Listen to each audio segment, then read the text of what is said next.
the preacher pull out that Really? and try to read his sermon from. Oh yeah, that's the big thing in these churches now, is reading from an iPad, man. Yeah, and they can't follow it. Uh-huh. And they are starting. It's not like the old time preachers who had it in them. You know? Yeah. They need a guide. Yeah. You know, that tradition of speaking. Well, Mr. King, Just I from the soul. met you at the Du Bois play I was with Evelyn Neal. Yes. Yes. What's your name? May Henderson. It's nice to see you Okay. again. Yeah. Yeah.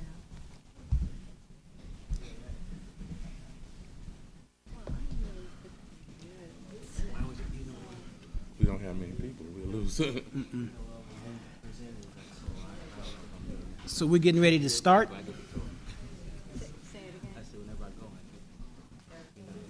And we have another distinguished panel of scholars and artists. Just real quickly, Woodie King Jr., some of you heard him last night discussing Dutchman, May Henderson, and E. Ethelbert Miller, all who bring specific experience and knowledge to this panel. Was I supposed to start, Joseph? Yes. Okay, good, because I did anyway. So, but let's go right in it. The first question, I'll read it and then, get some responses, and then we'll go from there. In a recent New York Times article, the question was asked, can black art ever escape the politics of race? Should this be the central question that is being addressed today? Woodie, let's start with you. Well, that New York Times article is really speaking to the New York Times constituency. And it's always about the distribution of information. And that information, whether it's the New York Times, New York Post, Daily News, American Theater Magazine, Yale Review of Books, the Drama Log, they are speaking to white Americans. They're not speaking to black. So, the New York Times is going to embrace works where it humanizes white people, okay? And those of us who do a lot of work, whether it's plays or otherwise, in our plays, in our direction, in our observation, it is about the inner struggle of African Americans coming to some conclusion of how to better their lives, how to go on, not whether it's with me for Colored Girls, or Black Girl, or Most Dangerous Man in America, on Du Bois, any of the Du Bois plays I've done. And what I've noticed is, and we can explore this, is there are 3 or 4 critics on major American newspapers, especially New York Times, New York Post, etc. They are not going to go back and explore the work of Amiri Baraka. They're going to come out of their university with their masters in theater history, whatever, dealing with the European classics, American works from O'Neill, Tennessee Williams, and that genre of playwright, and how that is their definition. When I was getting one of my degrees, got a lot of them, one of my degrees, our job was to read Ibsen, Shaw, maybe some of the Shakespeare tragedies. And Guy had these index cards. And his questions was always on these index cards. The next semester, another class. Same. He was not going to take the time to study any of Baraka, Milner, Bullins, or any of the African American literature. That's time he don't have. He's a professor. He's full. He's got 3 or 4. You know what I mean? So they come in, and unless you have African American professors, you're not going to get that. So that's my answer to that question. May? Okay. Before I, can you hear me better now? Okay. Before I respond, I'd just like to start by saying that unlike a lot of the speakers, I was not really a cohort, in that cohort of artists in the movement. I did know the 2 folks who I feel were the chief architects of the Black Arts movement, and they were Amiri Baraka, who was my friend, and Larry Neal, who was my mentor. I learned from both of them, and even though my work doesn't really come out of the Black arts movement, it was very helpful to pursue my work within that context. So I just say that because my voice is probably going to be a little bit different maybe than some of the others. I also want to say that in responding to the question, the cultural politics of race and its significance, that I'd like to limit my response to what we might describe as the representational arts, right? Not the non-representational arts, right? I mean, not abstract impressionism, not jazz. I mean, it's very hard to talk. Some people can do this, but it's difficult to talk about. Baraka could do this, to talk about the cultural politics of non-representational art, right? Of jazz or abstract expressionism. So I'm really talking about literature, right? I'm talking about the verbal text. So thinking about this very interesting question, I immediately thought of James Baldwin's response. James Baldwin wrote, one writes out of one thing only, one's own experience. But interestingly, he adds, and I'm going to quote that, I have not written about being a Negro at such length because I expect that to be my only subject, but because it was the gate I had to unlock before I could hope to write about anything else. I also think about Richard Wright's response to that question.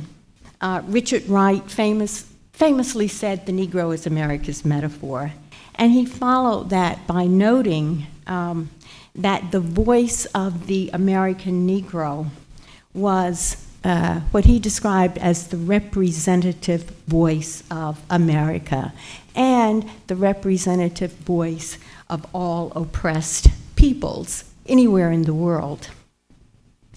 And just to round out this triumvirate, I note that in that same year that Richard Wright wrote that, 1957, Ralph Ellison was interviewed by the Paris Review, and he was asked the following question by an interviewer. Isn't it going to be difficult, asked the interviewer, for the Negro writer to escape provincialism when his literature is concerned with a minority? Without missing a beat, as he normally did not, Ellison replied, all novels are about certain minorities. The individual is a minority. The universal in the novel is reached only through the depiction of the specific individual in specific circumstances.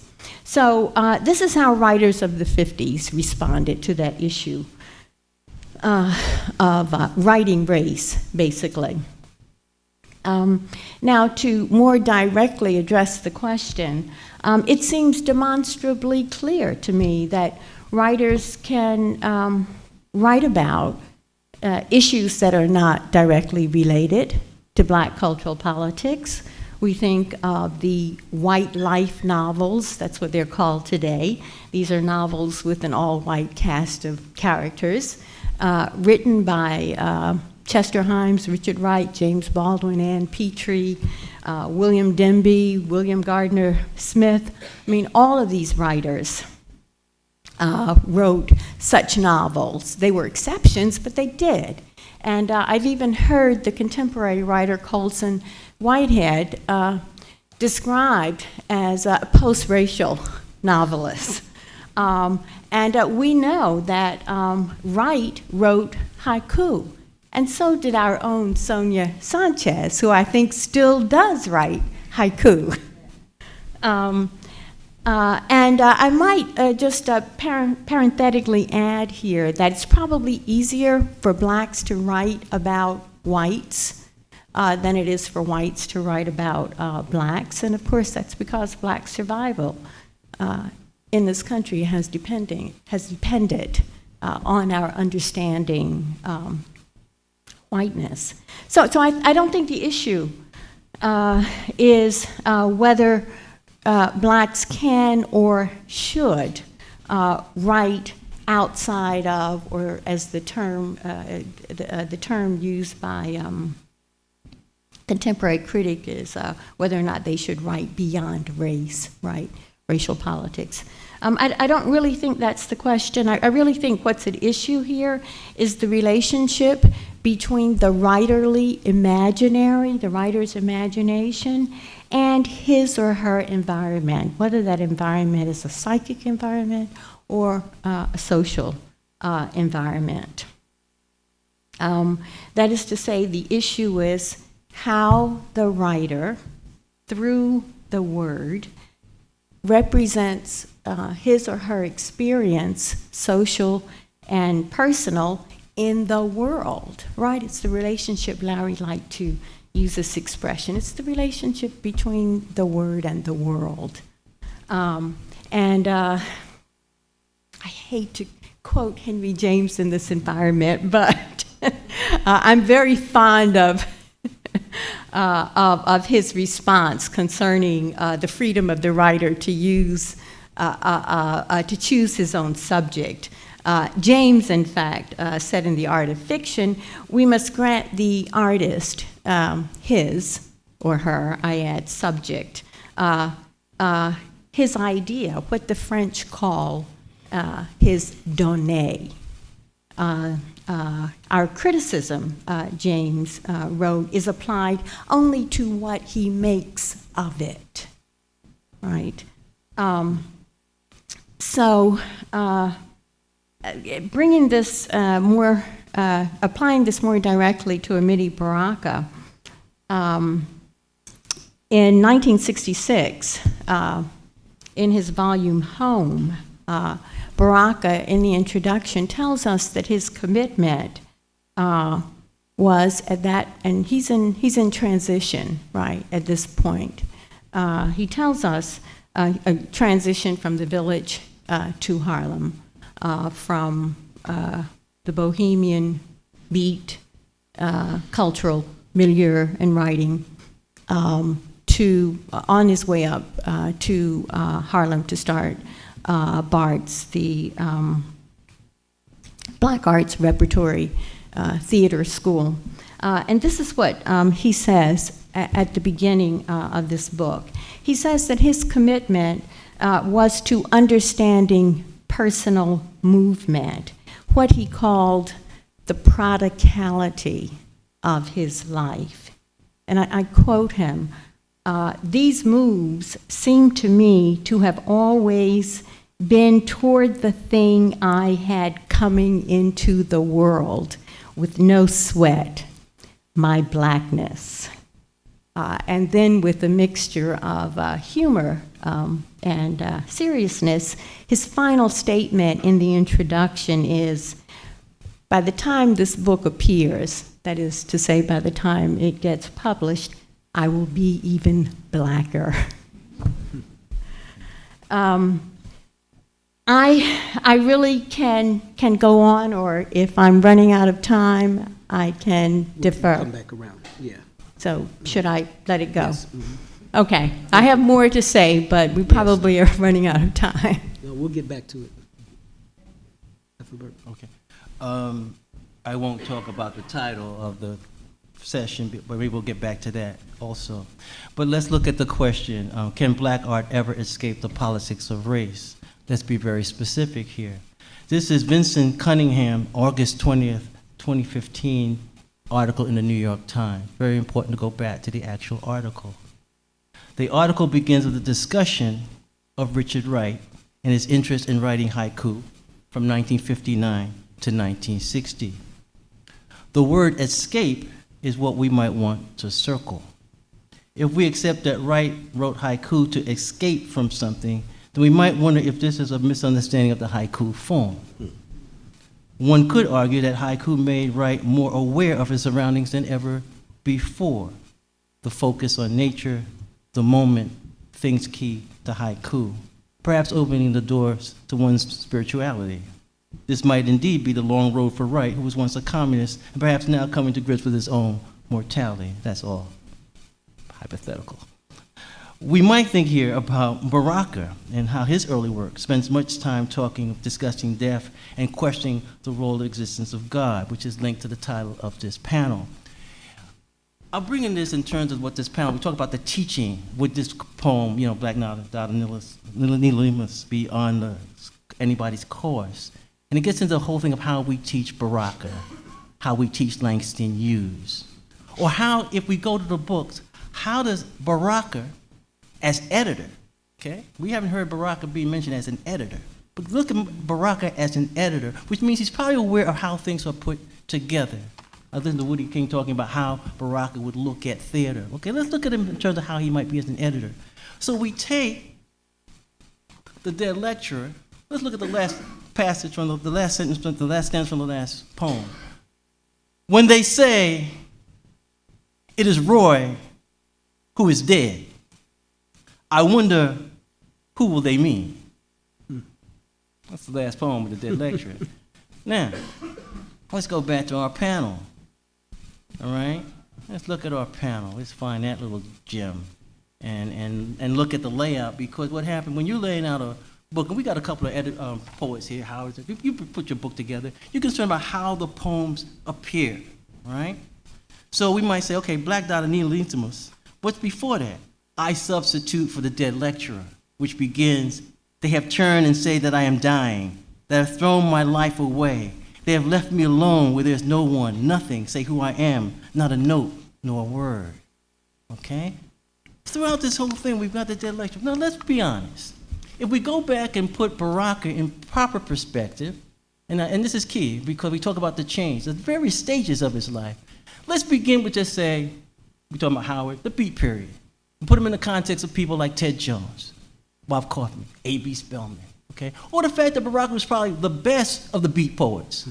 Or that him and Hetty Cohn was editing some of the journals where poems by Ginsberg would appear, okay? But then what we find is that with that aesthetic, getting back to this little book here, when he goes to Cuba, things change. And the Cuba Libre essay in here, 1960, which is before this, okay, one could say that when he comes back from Cuba, he gives us this. Something died in Cuba, and what we're dealing with now is a rebirth and reborn of Amiri Baraka. This is where the change occurs. And it's interesting because he has seen and he has been a witness to a revolution. Now, many of us have been witness to police brutality, not a revolution. Police, I got it on the cell phone now. No, we have not seen the revolution. He saw the revolution. He also saw Williams, from the NAACP, down there walking around with a gun. Okay? So then what happened? He comes back and he says this in home. I begin to see and listen to Malcolm in a new way. Okay? So what happened? We see the death of Leroy and the birth of Amiri Baraka. And this is key. And what happens is that we have to begin to look at what's going on. But let's get back to Richard Wright in this article, because this is how this panel was put together, okay, in terms of these questions. And we got to say, okay, is it amazing that somebody can write haiku? Maybe thanks to Tallahassee Coast, we know that, well, Richard Wright did write poetry. That's why he got a title of a book.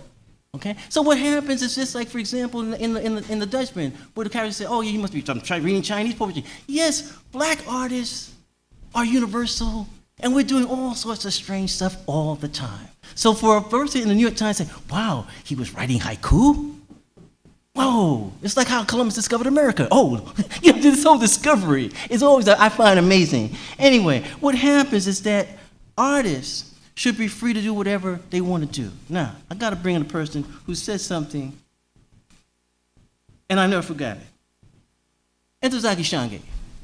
And she said this in Washington, D.C. at one of the writers' conferences, and she published this in See No Evil, Preface, Essays, and Accounts. I know Woodie King's in the room and on the panel here, and we talk about Ntozake's plays. But let's begin to deal with some of these artists in terms of their essays. Essays by Sonja Sanchez, black scholar. This is an essay taking a solo, a poetic possibility, a poetic imperative by Ntozake Shange, which helps define this question about craft and stuff. She writes here, I'm just doing these excerpts. If I asked, is this James Brown or Clifford Jordan, you would know. If I said, is this Fletcher Henderson's band or the Blackbirds, you would know. I say, pick one, Isla or Coltrane. Here's another, Charlie Parker or Ben Webster. Most of you would know. The tone, the lyric, rhythm, and cadence of the musician is a personal thing to you. You listen and learn the particular flow of a particular somebody, okay? She says that, then she goes on and says this. My basic premise is that poets address themselves to the same issues as musicians, but that we give the musicians more space to run with, more personal legitimacy than we give our writers. See? So all of a sudden we're surprised that we're writing a haiku when Charlie Parker could do something with strings.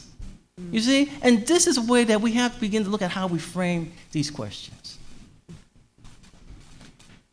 Thank you. Let's go back to this issue for just a few minutes. One of the things that seems is always implied in these kind of questions and articles is that writing from the voice of your experience, if you're black, means that the art cannot necessarily be universal. When all art is actually particular and universal, if it's art, right? It emanates out of something particular, but it speaks to the universal themes of humanity. So what do you think about this notion that keeps recurring around black artists, that if you speak from that experience, then it's a non-universal Well, let's bring it. form? You gonna go in order, or you gonna? No. Okay. Well, let's bring in something I was reading this morning.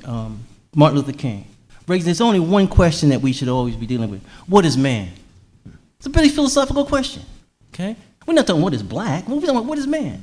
And if you're an artist, visual artist, writer, somebody, you're dealing with that question. I assume that's a universal question, okay? I mean, my thing, I was writing about this. Do I go out and look at white people first, or do I look at the trees? Next time you go out, ask yourself that question. You know what I'm saying? You know, I mean, are white people that more important than the sun? Okay, you know, I remember, for example, it was one of Maya Angelou's books, and I think when she goes from California, she's living with killers, and she must be in Brooklyn. And she, oh, they always talk about race. And we're talking about race. She was like, it was awareness. Like, we're always talking about that. I've never had a problem, thanks to Sonja Sanchez, Haki, and others, when I decided on the campus of Howard University that I wanted to be a writer, I wanted to be a black writer. You know? And then I wrote a poem, We're All Black Poets at Night. If you can't see what you look like, I guess we're all black. Yeah, you know, make it simple that way. We got to turn out see, if we turn out the lights all right now, or like, for example, go to the internet. Do you really remember when the internet first started? There were white people in the black chat room. Well, how do you know? You know? Or we're up to Rachel where I'm white and I want to be black. Well, that creates a problem for us, doesn't it? Because what happens now is a philosophical question. Do you want to be a woman? Yes, I want to be a black woman. Yes, she's dealing with, you know, somebody going to put that on the stage. And what happened? All of these questions is basically what it is to be an artist. That's what we deal with. Woody, were you going to say something about that? This idea of, can black artists, is their art universal? Because the question keeps coming up. You know, if you write from this experience, it must not be universal. Well, if you're very specific about what you as a play or anything that you're producing, it becomes universal. But you got to be very specific on how you relate that to who you are, to your audience. Usually I can tell within 5 or 10 minutes if this writer is trying to get something over to white people, or if that writer is trying to tell me something about who I am and how I can take that and move on to the next level. Now, that can be a black writer, white writer, but what I need as an audience, as a reader, or when I pick up a book or a poem, Richard Wright, keep straight down the street, turn right where you will find a peach tree blooming. That's had nothing to do with whether he's black or white. It's a haiku, it's brilliant. Now, no one can tell me, whoa, why do you like that? Because it's an urban story, keep straight down the street, turn right where you will find a peach tree blooming. It's not going to happen in the streets of Harlem. It's not going to happen in the streets of Detroit. It's not going to happen on the south side of Chicago. Because it's not going, it's growing up out of the sidewalk, so it relates to me, So the haiku of Sonja, they relate to me. I'm not saying, it's got to be because wherever she chose, and she can speak on this, chose to write it, and why she chose to write it is coming out of an experience that she relates to. And she and I have in common the middle passage. May, did you want to comment on it?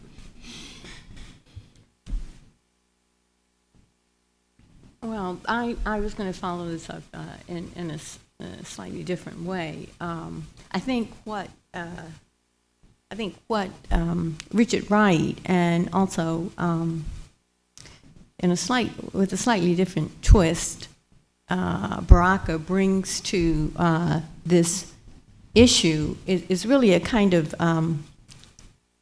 class and culture analysis. They both agree, I think, on a kind of class and cultural analytic in talking about what the writer writes about, although their goals, I think, are radically different. For instance, Wright, in his essay, White Man, in the book White Man Listen, has an essay on Negro literature. And basically, he opens that essay by giving the examples of Alexander Pushkin, the Black Russian writer, and Alexander Dumas fils, the French writer. And he gives passages to the reader. And the question is, what kind of voice are we hearing here? Is this an identifiably black voice? Because biologically these were black writers. And of course the answer is there's nothing really identifiably black in the passages that he gives. So what does he conclude from this? It's that the situation with Dumas fils and Pushkin is that they were integrated into their culture, right? They were not alien. They were not outsiders. So they wrote from within. Now, applying this to African American writers, he gives the case of Phyllis Wheatley, who sounds like the other 18th century writers of her day, without a distinct black voice. And so the point that he concludes is that if you are integrated into the dominant culture, or if you are aspiring towards integration, right? If you are middle class and you're likely to appropriate the dominant cultural forms and values in your writing. But if you are lower class, you're likely to express yourself in more vernacular forms. He calls that the forms of things unknown.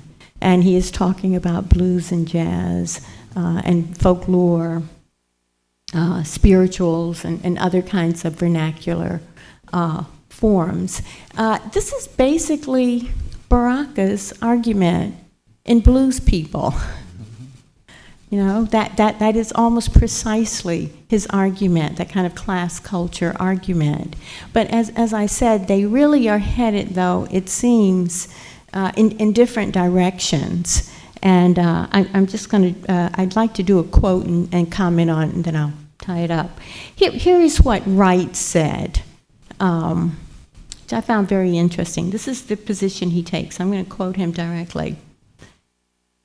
Looking forward, if the expression of the American Negro should, and he's writing in the 1950s, right? I think 1957 or so. If the expression of the American Negro should take a sharp turn towards strictly racial themes, then you will know by that token that we are suffering our old and ancient agonies at the hands of our white neighbors. If, however, our expression broadens, assumes the common themes and burdens of literary expression, which are the heritage of all men, then by that token, you will know that a humane attitude prevails in America towards us. And a gain in humanness, he comments, in America is a gain in humanness for us all. When that day comes, there will exist one more proof of the oneness of man, the basic unity of human life on this earth. So just to conclude this, I think in general Baraka would be inclined to agree with Wright's class cultural analysis, you know, as we see in Blues People. But unlike Wright, Baraka's goal would, of course, not be integration, the integration that Wright seeks to achieve, but a separation, right, that would lead to an embrace of what, at least in his early incarnation, would have been, right, the black arts and the black aesthetics. Thank you. Let's move on as we're talking about Baraka's work. His production as an artist is pretty extraordinary. Fiction, poetry, essays, plays, music criticism, cultural anthropology. I mean, it's in 40 plus published works. I mean, it's an incredible body of work. Where would you situate Baraka in 20th century writers and artists? And let me just read this quote from Stanley Crouch that's a part of this question. Well, let's be a little bit balanced and allow other voices. His critique of Baraka is, this was a very talented man, and when he went first into black nationalism, then super black racism, then Marxism, he shredded his talent in front of all of us. The overall problem with his writing in the last third of the book, Black Music, is that he never arrives at anything of substance to say about anyone he likes. He didn't like Stanley Crouch very much either. You get no idea of how Albert Ayler or Sonny Murray played, just a lot of celebratory adjectives or phrases intended as barbs to exclude white readers. He's lost his mind. He's a nut now. He was a superb and original writer up until about 65 or 67 or maybe 66 or maybe 67. So that's one view of Baraka. But how would you situate him amongst other artists of his time, or in the 20th century, actually? Well, when Stanley said he's lost his white readers, Stanley is concerned about what white people think. Okay, most African-American artists, don't care what white people think.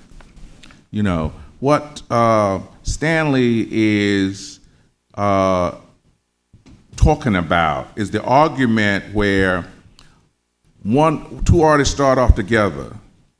One moves and moves and moves so far and so fast and gathers a huge, huge audience and leaves the other one behind because he's trying to find his place or her place among white Americans. Okay, it is no different in the American theater. You know, someone said once, "Oh man, why you do all these black plays? Why, you know?" And even the Rockefeller Foundation really came to me and said, "Oh man, we got this, you know, there's always extra money left over to do. Why don't you do some plays by Caucasians?" And I always say, "Let me think about it." No matter what happens, I said, "Let me think about it a couple of days." And I did. I took the money and I did 4 plays by African American women, and of course, they never gave me a grant again, you know. But because I did those 4 plays by African American women, 4 other foundations came and said, "Wow, you're doing women plays, man. We're gonna give you some money," you know. So I don't ever think that Amiri was reaching out trying to gather a white audience. It was, you know, after he left the village, and he did not leave the village after Dutchman. He left after the baptism. He left after experimental death unit. He left after the toilet and the slave. He left in 1966. So between 1964 and 66, he did 5 or 6 other plays in the village. You know, so I don't want, I mean, his consciousness might have been leaving, but you know, if you saw one of the photographs out there with the round glasses on outside of the St. Mark's Playhouse, where Leo Garin and he were working on The Toilet and the Slave with Larry Rivers, one of the top white artists of his time, did the set. So I don't think, like the argument between Richard Wright and James Baldwin, the argument between James, you know, Baraka and Langston Hughes. It was always these internal arguments where, okay, this is always so difficult because on my arrival in New York in 1964, Langston Hughes just idolized me until I wanted to do Baraka. Ozzie and Ruby was my dear friends, but they were out of the radical left of the 40s.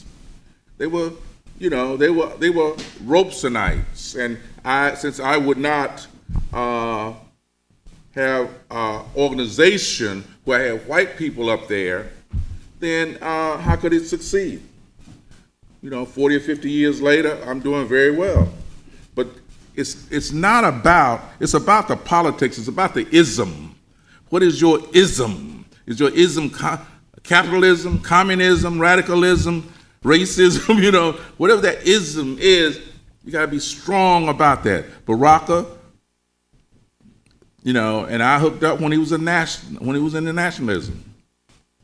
You know, when he moved to Marxism, I said, Amiri, I can't follow you there, but I'll do the plays. But I can't come over to Newark and become a part of the organization. I'm after something else. I'm after reaffirming myself through my work. And my work is producing plays. My work is looking at, oh man, this sister Intezaki, God, she's saying exactly what this women in the house I grew up in is saying. Somebody has to put that out there, and that truth will always bring that audience. Baraka and Stanley Crouch, you know, we were looking at David Murray play, and they were hugging and laughing, and I know they hate each other. You know, so I don't know how to deal with someone who says one thing, but their actions is something else. And I know we read about that with Harold Cruz. Somebody was talking about it earlier today. Harold Cruz, I mean, he went after everybody during the 50s and 60s. He hated everybody, but all he wanted to do was get his plays done. And they wouldn't do it, you know? Anyway, that's... Just as a side note, for those who don't know, Woodie King has produced more black plays than any other producer in the history of America. Yeah, he should be applauded for that.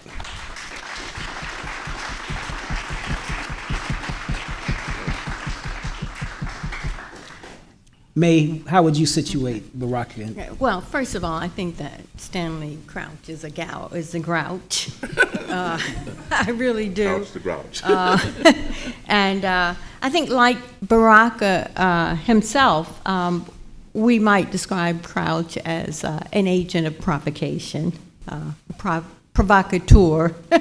And I do note, as an aside, that Crouch himself had the title of West Coast correspondent for the magazine The Cricket, which was a black arts music journal founded by Baraka, A.B. Spellman, Max Roach, and Larry Neal. It was a short-lived magazine, so he didn't carry the title that long, apparently, but he was implicated at one moment. But, you know, I must say here that in this instance, and in his inimitably distasteful fashion, I think Stanley Crouch actually has a point. Baraka was a gifted artist. He was also an idealist and a visionary, but above all, he saw himself as a social revolutionary, and he made the decision, as my friend here said, after he came back from Cuba. And certainly it was a decision that he recommitted himself to, a position that he recommitted himself to after the assassination of Malcolm. And that was to enlist his work in the service of social change, art, and politics. But we know that the roles of the artist and the revolutionary are not always incompatible. I mean, Ellison tells us that, right? He gives the example of Malraux, right, Man's Fate. But in the case of Baraka, I am one of those who believes that his artistry was negatively impacted by his changing philosophies. And in fact, I think this is interesting, some of his early essays would suggest that he anticipated that his later work would meet with a controversial reception by the critics, especially the white critical establishment. So in this same book, he has an essay in this book, Home, 1964, on the, it's called the Revolutionary Theater. And basically, he tells his reader that when he writes what he calls the theater of revolution, and he could have included his poetry in this as well, he anticipates that the white liberal critical establishment would object to his work, and he uses the phrase on aesthetic grounds. So he's very much aware of what he's doing here. In this same piece, The Revolutionary Theater, he goes on to argue that most white Western artists have no need to be political.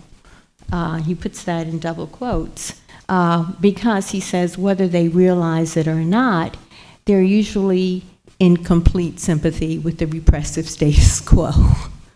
So they're free to pursue art for art's sake, in other words.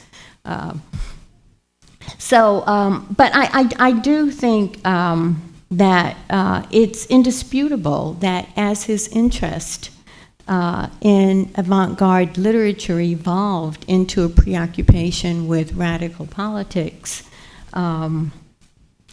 his art declined in craftsmanship. I think he wrote more quickly. I think he wrote more impulsively.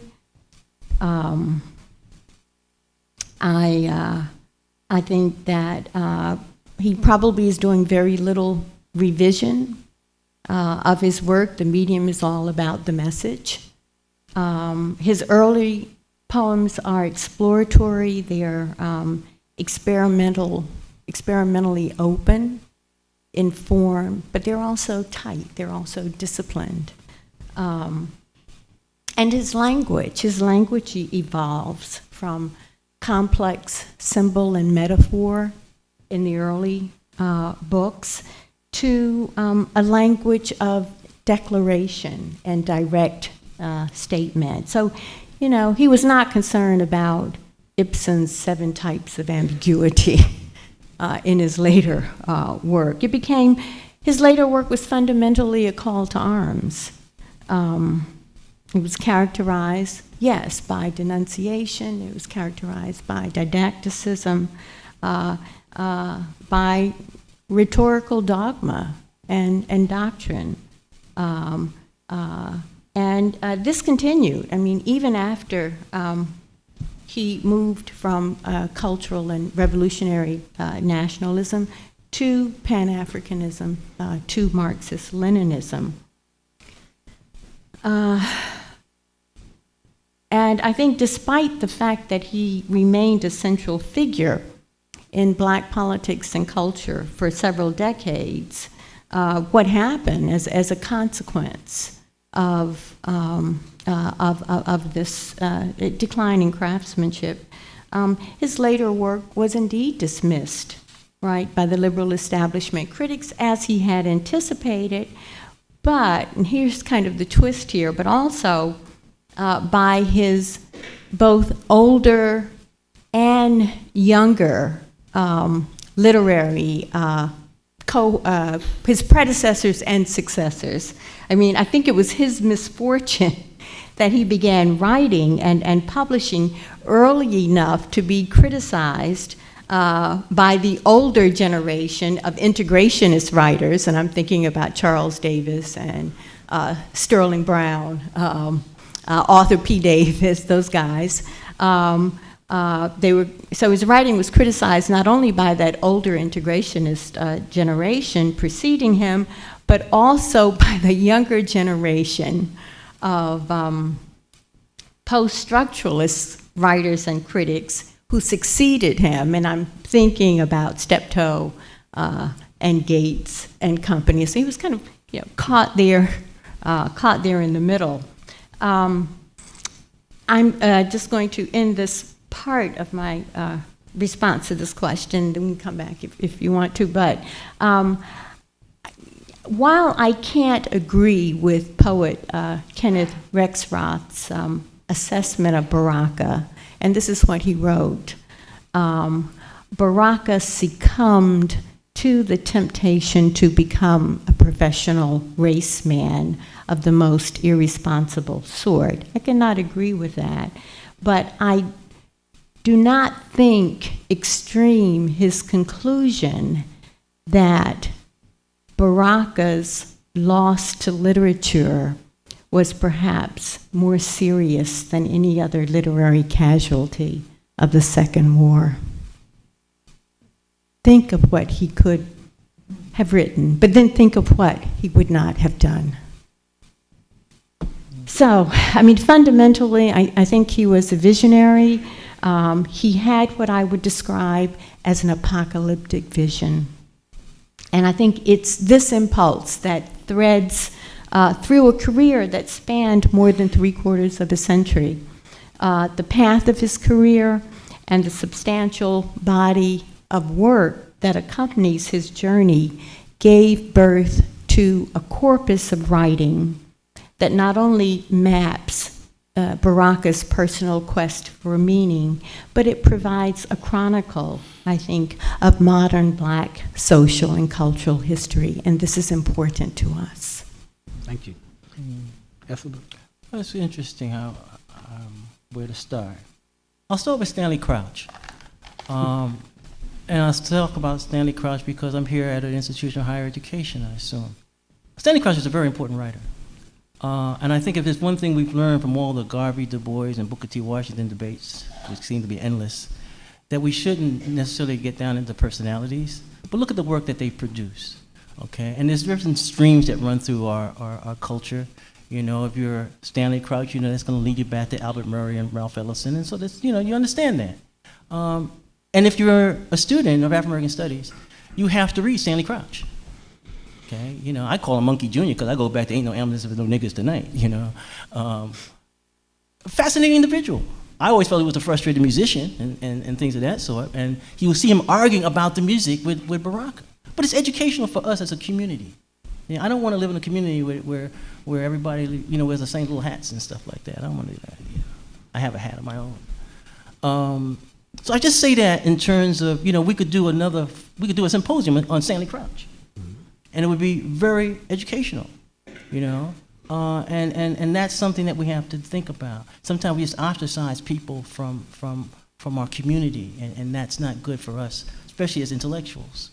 See, I'm a literary activist, and this is why I take a different take on all of this. I'll give you an example. Who sounds better, John F. Kennedy or Jimmy Carter? Probably John F. Kennedy. Why? Because the North won the Civil War. I know this is North Carolina. I know how you got lined up on this. And what happened, who has the power, who wins, determines things. So now if I take the same John Kennedy, Jimmy Carter thing, and I take it into how our literature is packaged, you will see that the whole thing in terms of what we like and what's craft has a lot to do with who has the power to say that. If I was in charge of textbooks, I could replace all of Langston Hughes' early work with his later work. And maybe we just read all the work he just wrote in the 1930s. Possible? See? Who has the power to determine that? When does somebody say that perhaps a person has peaked in their work? And what does peak mean? In sports, we know it means that somebody lost a step, can't jump, the legs go. But how do we know if Toni Morrison's not writing any good novels anymore? What's the measurement? Who's to say? Has she lost her craft? Remember when she emerged and they said it was black magic? According to Newsweek magazine. So we assumed she didn't have any craft at all. It was just all magic. It's like by Berta May, we just vibration cooking. I just made it up. And I won the award. I got a Nobel Prize. Not that she had to do work and master something. But at the same time, this craft and mastership, we have to say, okay, who measures that? Okay, who measures that? And this becomes very important. How we teach our writers, who's the major writers, okay? Look at what happened when Rita Dove decided, I'm gonna take somebody out of the canon and put somebody else in. Well, she can do it because she's the editor. But then she has to apologize to everybody else. You see the politics. And that comes down to when you're sitting in these classrooms, what are you reading? Okay? And then let's change the labels. Let's call Langston Hughes and Amiri Baraka experimental writers. Right? Okay, experimental writers. Now let me show you something I just published this year that maybe many of you have never seen. People probably don't associate with me with the fact that I'm the poet editor of Poet Laureate magazine. Do I ever see that? Maybe it says up here in this. What I did two issues ago, I put Paul Laurence Dunbar on the cover of the magazine. Why? Because my wife passed by one of our editorial meetings, me and Jody Bowles, and she said, when are you gonna put a black person on the cover of the magazine? Most people see Poet Laureate magazine as a white magazine. It's the oldest poetry magazine in the country, okay? Walt Whitman advertised in it. 2 issues ago, we published an essay by William Maryland that took Paul Laurence Dunbar and put him smack in the middle of modernism, saying that Paul Laurence Dunbar was the most important writer dealing with modernism. Why? Because this person was looking at the poetry that Paul Laurence Dunbar published in England, that the English had an appreciation for. Not the dialect stuff, the other stuff. Craft, okay? Do we highlight Dunbar in terms of craft? Not really. Okay? And this is within our own community. So we have to look at this whole thing of the packaging of literature. Now, who are our great writers? Okay? I will quote, because I'm up there at Howard University, I remember Sterling Brown said he felt there was no great black writers. That's Sterling Brown. That's Sterling Brown. And he didn't want to hear about no Richard Brown. You know, he had another standard.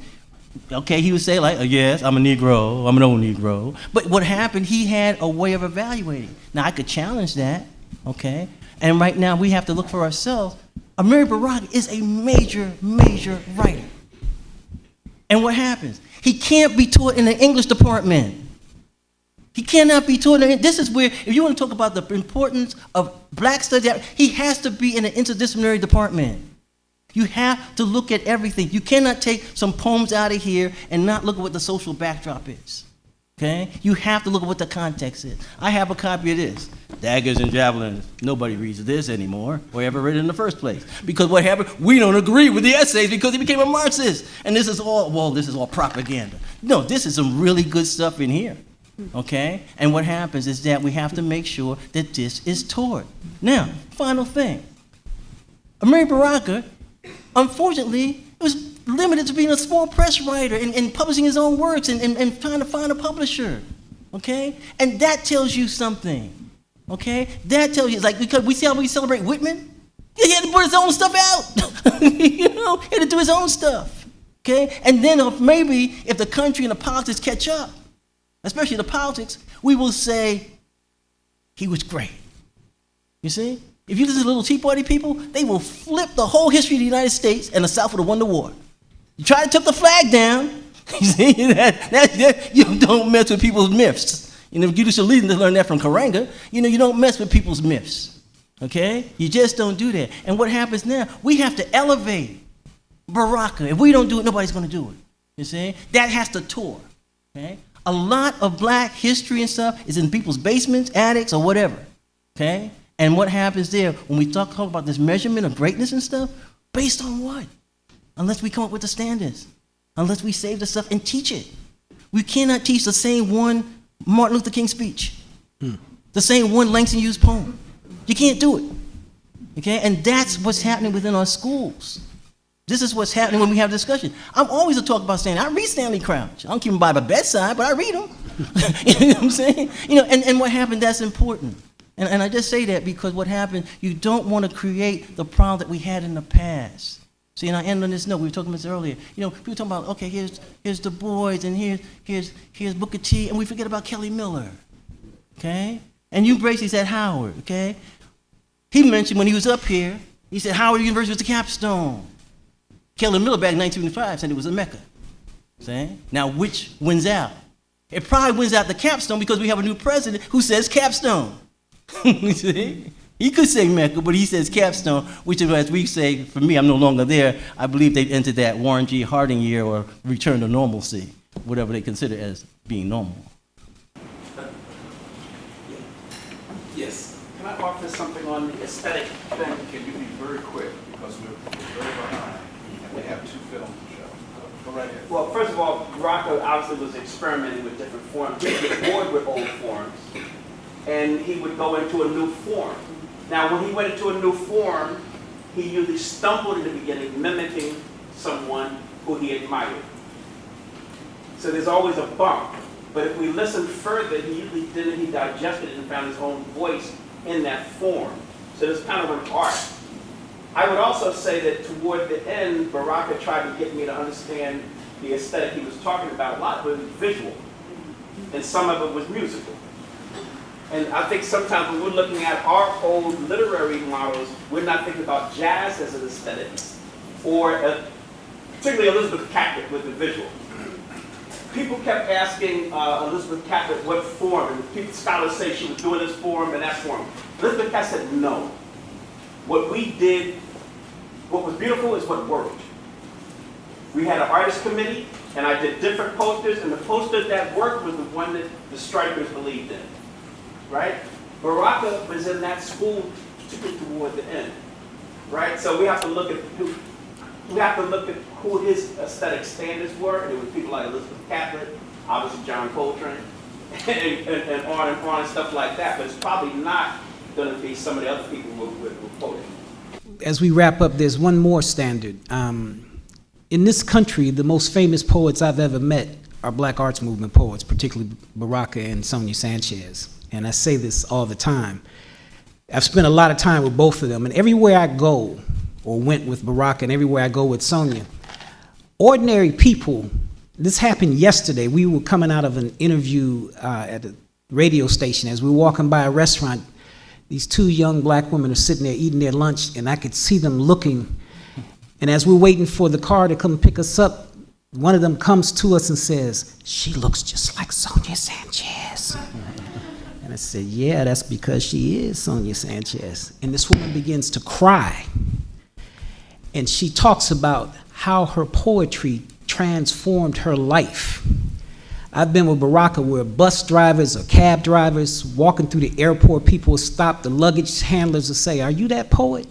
I read your poem when I was so-and-so. I heard you read at such and such a place." Now that's an unusual phenomenon in America. And so how we measure the impact in the academy is one thing, but there are very few poets who are beloved by the people that are not in the academy. And those are the Black arts movement poets. Thank you all. Is that it?